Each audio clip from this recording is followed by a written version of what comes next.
areas, but it's not too late. If the government... It's an example of the hyperbole that we've now got into. These trying to keep the temperature sensible on all this issue seems to me to be vital. And phrases such as that, the description of one of the bills this week as a surrender document, the anti-democratic backstop, all these things are making it more difficult to get an agreement with respective parties and countries than anything.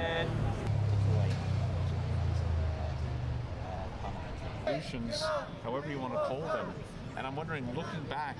But maybe the depth of damage, and maybe this week has been salutary.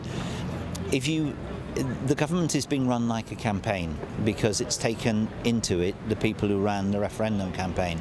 Just maybe they thought they could win over Parliament and they can succeed if they ran things like a campaign.